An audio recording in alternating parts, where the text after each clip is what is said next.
Araw po sa inyong lahat. Ako po si Lisa A. Hirada. Ako po ay magtutula ang wikang Pilipino.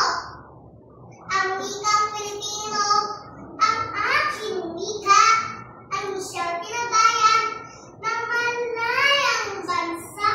Hindi lamang ginagamit sa pag-iisa ng muwa, kundi siya rin magpapakilala ang kultura ng bansa ay ideya at damdamin na ipapahayag pati na rin sa labil na ibubunyag.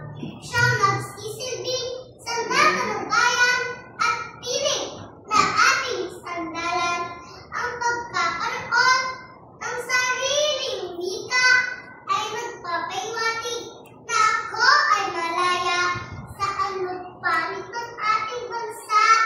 Wikang Filipino ang siyang aking